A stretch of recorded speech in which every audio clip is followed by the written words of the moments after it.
Alex. Full name is Alexandra, but please keep it short and sweet. So I'll try also to keep that presentation short and sweet for your very own sake, not mine. The idea here is I'm a creative producer, event producer. So I've been doing this now for the last 17 years, but I was across the pond before. I was in the UK, a bit like Jemima, and I moved to Berlin quite a while ago. So hopefully this makes sense in a moment, but as you can see, I do wear a lot of colors, and you will see squares. I'm not a designer, obviously. My name is not really. Anyway, so we'll move on to the next. We'll move on to the next slide, and I'm gonna just shorten, who I am for you to understand, and then we'll move on into what it means to be an event producer looking for a job in the UK, moving to Berlin, and through everything else. So yes, I worked actually on indie short film nights. The very first one actually was showcasing black filmmakers in the middle of Homerton. For those who knows, it has changed. Yeah, Homerton at the chapel. That does not longer exist. As I've said, I've been doing this for 17 years. The other thing is I'm a chameleon, so I've worked actually across many things. And the reason is for that, I've always gone, okay, well, how would you know what you're good at if you don't try it? So I went to press, I worked as a press officer, I worked in distribution, I worked in production, and finally I ended up in exhibition in the UK and worked on film festival. And, you know, there is always this very annoying question that you are asked to summarize your life. When you get to 36 years on Earth, it's really hard to just summarize it. So I've been working on this for years, trying to find 3 words. Yes, 3 words. So the first one is organizing. I think it's pretty clear what I do for a living. The next thing is nurturing. I like people. Yeah, I still do. And then the last thing is banter. So yeah. This is what I like. This is making you laugh. You please make me laugh as well. No heckles. But these are the things I'm looking for each company I'm working for, organization, charity, or just a night that a friend want me to put together.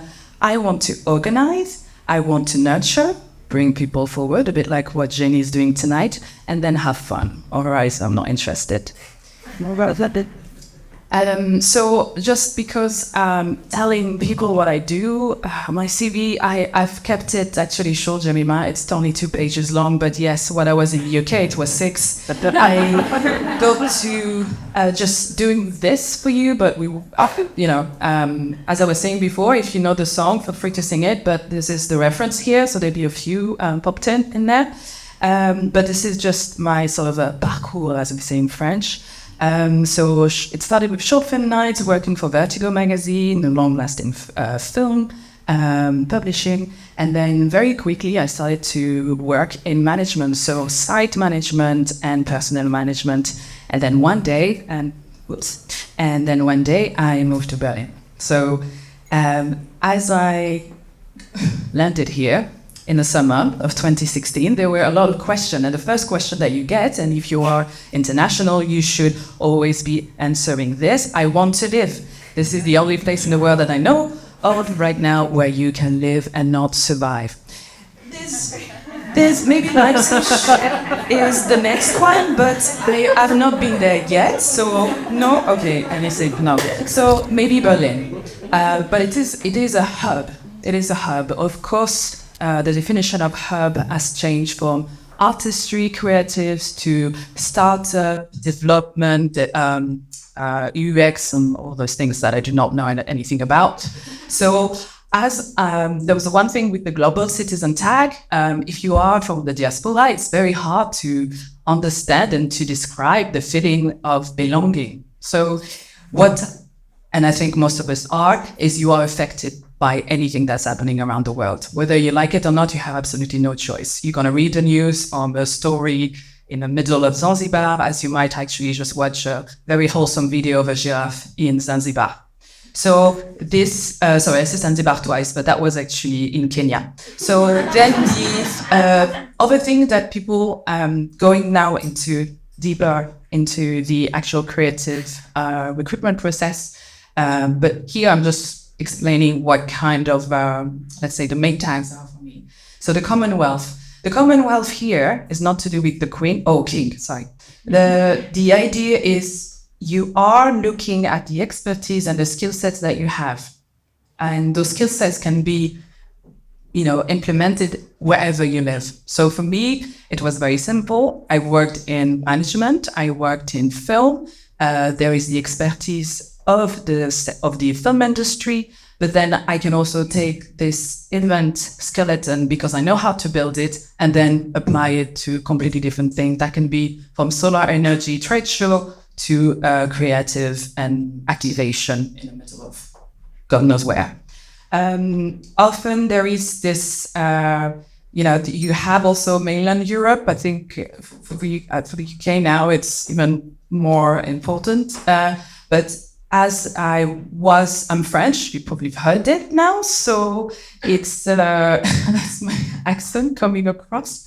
But I've actually been speaking English for now half of my life, and I really wanted to develop my European network. And then I'll just finish on the fact that I wanted to finally use the language that I learned, and I failed miserably at it. But it did take me 7 years. That was very useless. So then we'll just move on to the horror film, which is The Descent. I really recommend to anyone who wants to watch it, about 5 women in the middle of a cave who keep going deeper and deeper, and they do find that there is something else in the darkness. For us, it was the pandemic. So there were not a couple of things. Here there's actually many things, but I'm going to reduce it to one. So the main challenge was, physical and mental health. How do you deal with the challenge? How do you keep going when everything around you comes to a standstill? And I think this is, as we know, and we've all lived it now, we're hoping for it to not happen again. But there was a collective distress, a collective trauma that we all had to deal with, and it became very brutal. So for me, this was, it literally turned into unpaid or no paid job. So for the very first time in my life, since I'm 14, I only work 5 days a year paid. I had more babysitting gigs when I was 40. So that was the reality of, regardless of the experience that you had working in the creative sector, cultural programming and activities, the public funding got stopped. That was the first thing actually that went down. And COVID crisis, everybody hurts, the song. Thank you very much. I was like, okay, so next one. So yeah, my question to me was like, how do you then survive that? And how do you move on? How do you move forward? So I did then one more thing. I was asked actually a few weeks ago what shape I was by Delphine Mousseau, who was the former VP of Zalando, and I don't know, she wanted to meet me. I didn't know. I was very pleased, and it was a very beautiful encounter, and I learned so much in just half an hour. And the question was, what shape are you? Hence the cubic square. I mean, the idea is meant to be a square, but I really like this font, this style, because it has colors that I'm wearing right now. But it actually comes to asking yourself, what are you good at? What is your uniqueness? How do you think? I think by puzzle. And actually, I've literally seen myself using my hands in a very Latin way, but going, oh, we need A, B, C, X, Y, Z. And people were like, oh, yeah, that makes sense. I don't know really if it makes sense, but this is how I would communicate, how I would implement a project. So then I would ask myself, okay, where is my curiosity? What is the curiosity? Why am I so interested to try everything? I mean, it's still actually stupidly asked, pretty much, which is our universal language. This is the only way us, human, descendant of humanoids, can speak. Regardless of where you are, the only thing that will carry on going is your culture. Not you, but your culture. So then I was asking myself, okay, I have then those transferable skills, but okay, what matters now? What matters then? And I think we all have done it before, where we've ended up in a room and we will be expected to work for free. And this is the last thing you should ever do. If you reach, actually, you don't even need to reach anything. I was told so many times you should have just asked for money. And for the people who have a sense of conscious and who want to be sponsors and supporters of you, they will even give you money. So my very first internship, I was actually paid because the guy was like, oh, I can't actually just let you work without paying you. They do exist, but you should ask them. So before, it was all passion-driven decision. I was like, I'm going to do this, I want to go there. So this is what I would then apply to my very own life. But then what matters now, due to the global crisis, it's stability and my very own personal goals. I am a cis woman. I'm French of Asian origins, speaking 2.5 language and a bit of Creole. But this is now what matters now. So this is those are the goals. And move on to the next. Yeah, those are my goals, right? But how do I implement? How do I act upon? Yeah. So we're looking into applying smart. Just really, your time is worth so much. Yeah. So I think especially what I realized is I could be applying for like 122 jobs and only get maybe one answer. But the problem would lie is I wasn't narrowing down the search and I was not being picky. So I would just go, oh, events, yeah, I can do that. Yeah, sure. And I will just apply. But then ultimately those people had nothing in common with me. Their idea of what an event should be was galaxies away, like M23 bar galaxy. So this is why you need to kind of look at it. Why them? Yeah, why do you want to work for those people? As Rima was saying, you have to look at what they do, and does this actually match what you want to do? And I started to think a bit like a relationship. Probably the longest relationship I had was with my former employer for 7 years. And we hit the wall. We hit the wall really hard, and it was a horrible breakup. But so I had to leave my 80-year-old baby cinema, which sadly was destroyed because of estate ownership. Anyway, so think of it as a relationship. Do you really want to work with? You're gonna be spending probably 60% of your waking day with those people, working for this client. Yes, we need to pay the bills, but be picky how you want to pay the bills. Then you need to then adapt and show that you care. I've done it so many times where I would just have a template, but it took me a few years to just have like the first line of my CV finally catching the eye of the reader. So then, okay, I have to do it because I really like this film. Mortal Kombat.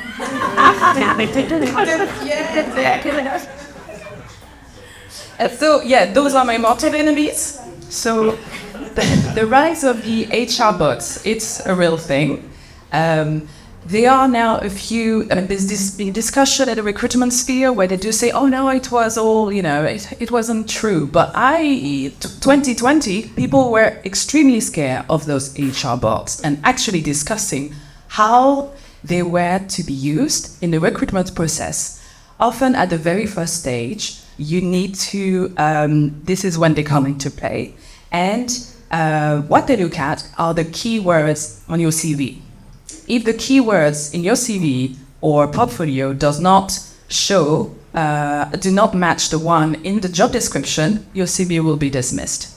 So there's obviously a certain rate, but I won't go too much into details, but you need to watch out for those. So I've heard some pretty funky, almost sneaky way to do it, where should you send your, I don't know if I can say that, but should you send your CV, you can have like the last page being white, but you literally just copy and paste the job description and then turn the font into white. So it looks like it's a mistake, but it's not. But yeah, I don't know. I do not take any ownership. I'm not accountable for that, but I've heard it. I've tried it.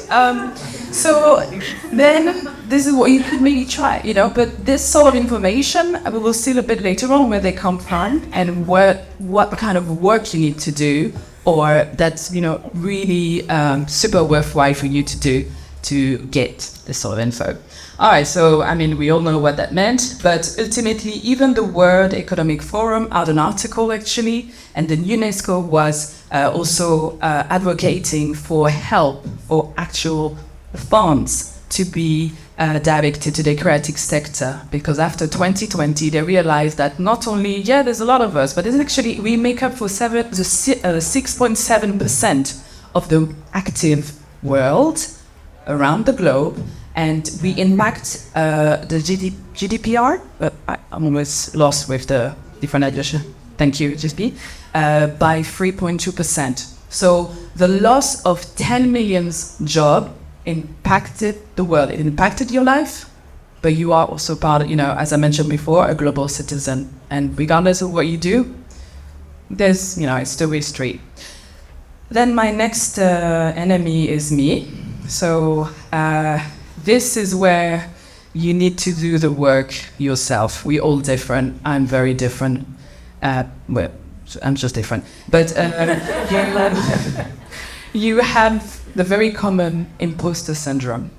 If you are, again, it's a very personal advice, but if you are not in therapy, I'm gonna cover. Okay. I was trying, but I didn't match the tune. But if you are not in therapy, give it a go.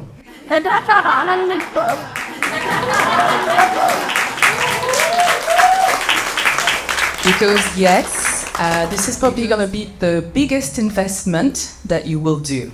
Yes, so we need to pay the bills. I know that.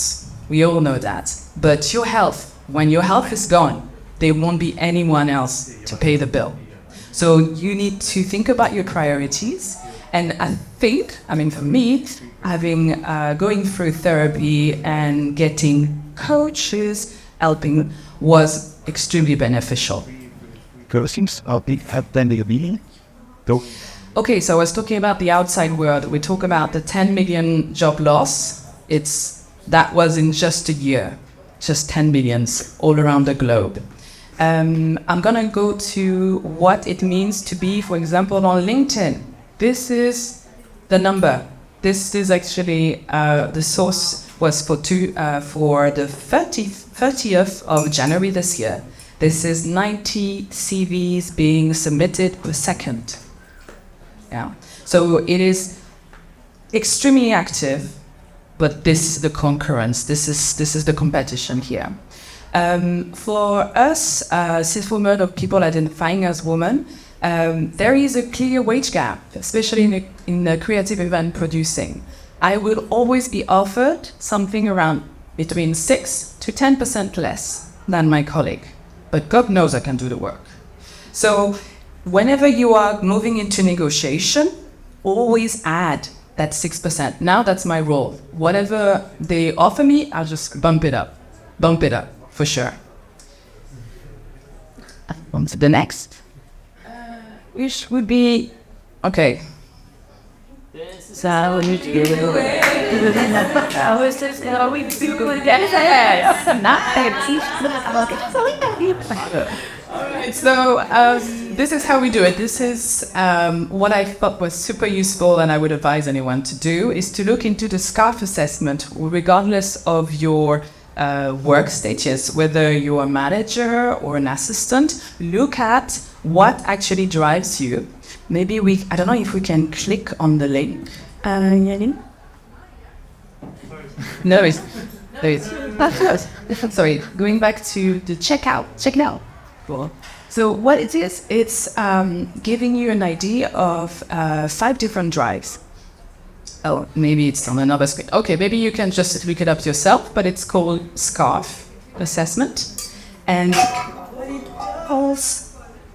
what it does is you take on this assessment, this questionnaire online, and it will tell you, yes, thank you, and it will tell you roughly what matters to you. So it's pretty simple.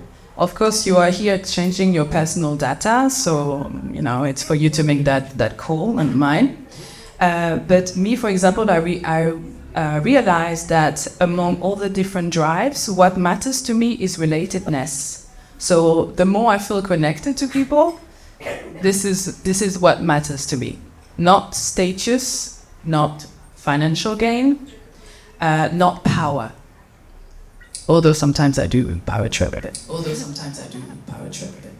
Next. And I promise this is almost over, so you can get some pressure soon now. But the idea for the end of how this is how we do it. Sorry, I'm doing the very annoying thing of not holding my mic properly. Yes, it's to land an ear. So really, what was super beneficial, especially coming to Berlin, was to look out for all those newsletters, because they are just, as you know, like bank of knowledge, links, companies that you can start actually putting into your spreadsheet and say, oh, I like what they do.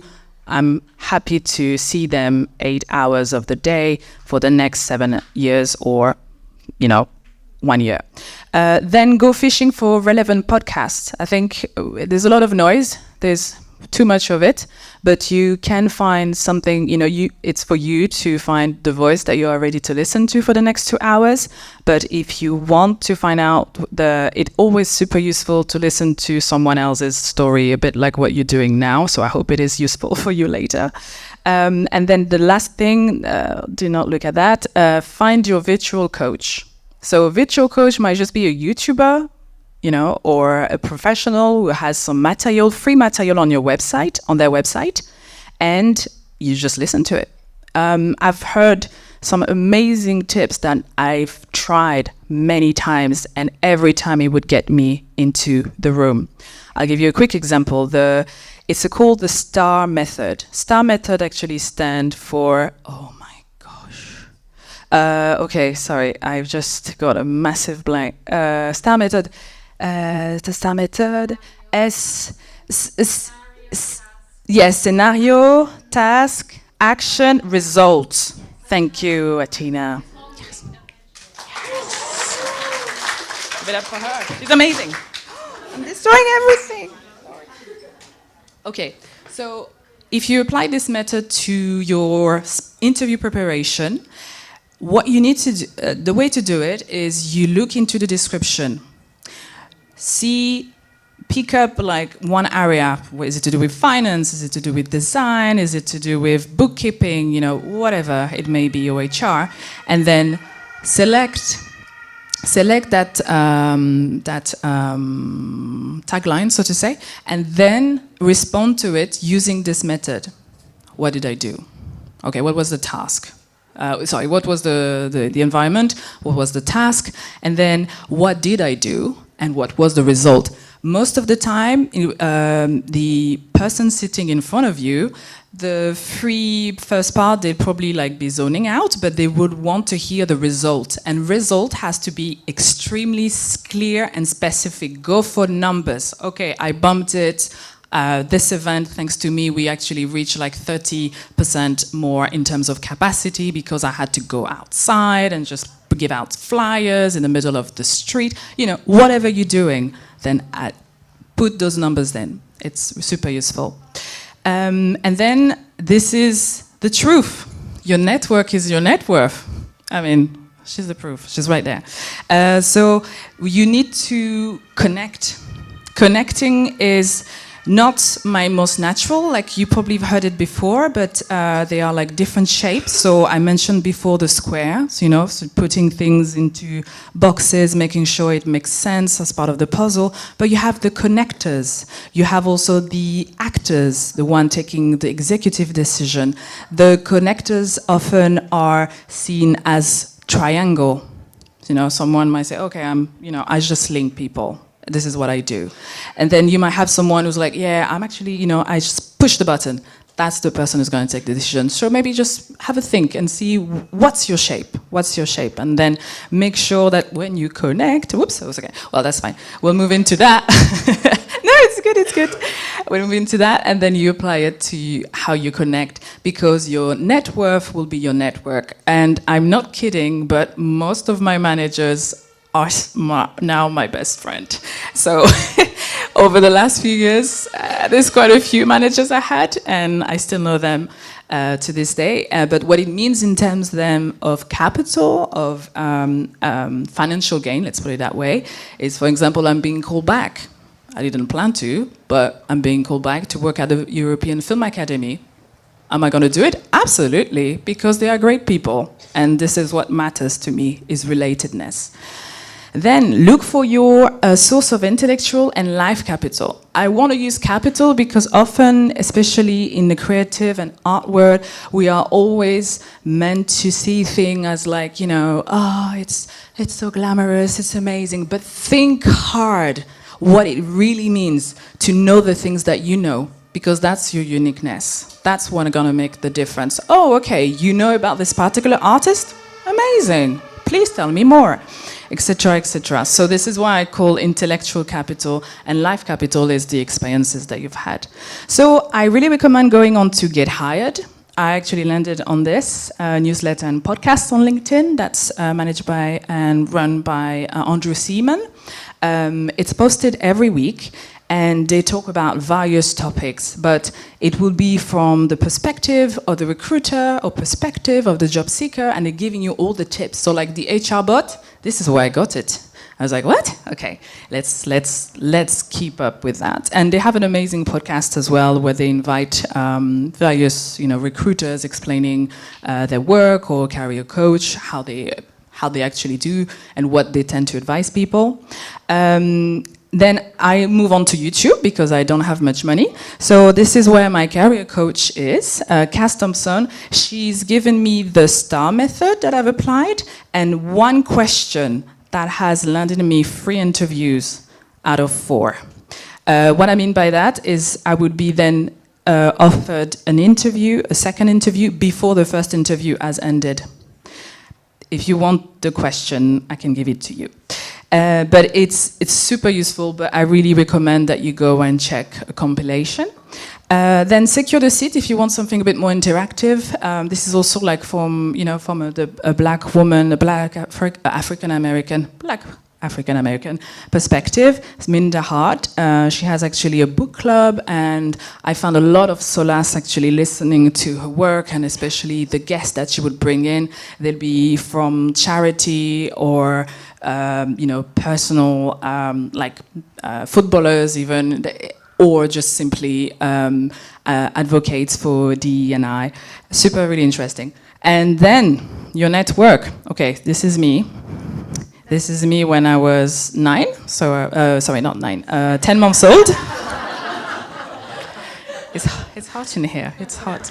But this is with my WhatsApp group, so this, because the network became the net worth, this is where I can actually just go and be as authentic as I can ever be and ask questions. Ask my friends, what do you think if I'm asking for that 10K more? Does it make sense?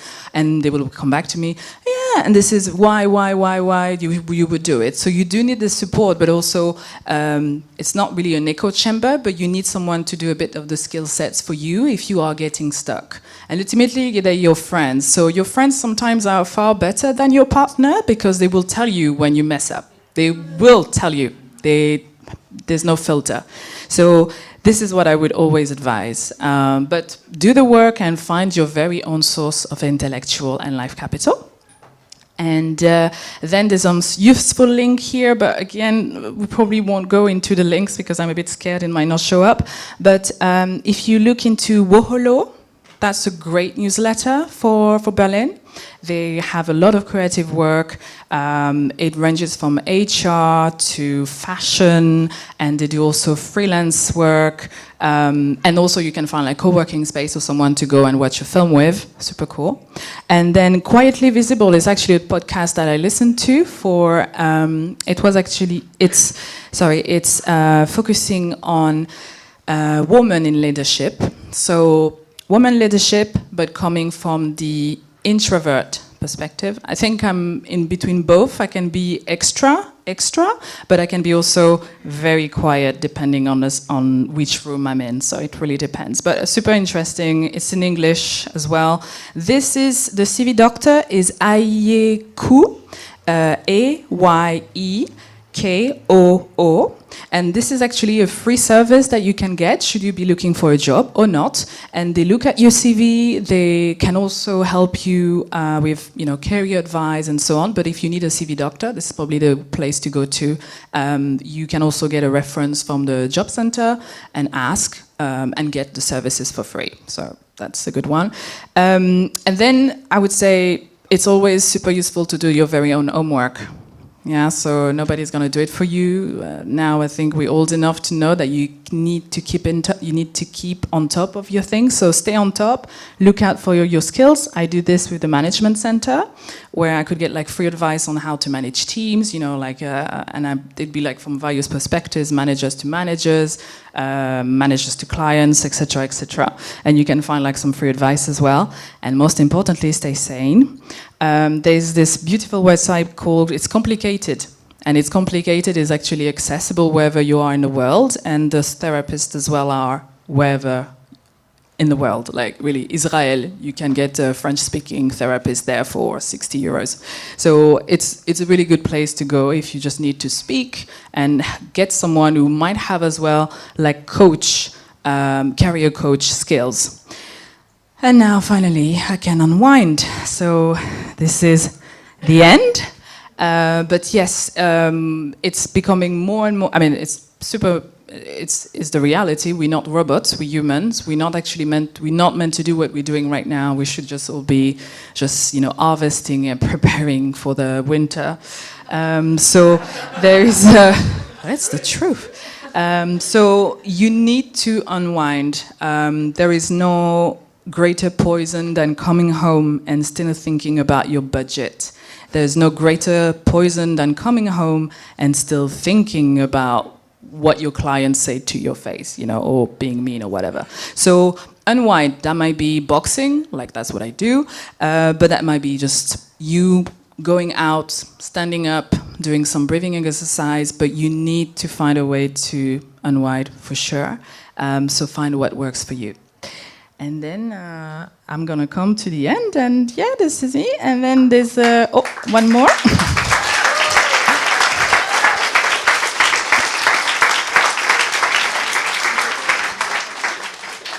And should you want to keep in touch, then I have just a QR code as well, where you can get more easily on my link tree. Yeah, just after that. Thank you. That was amazing.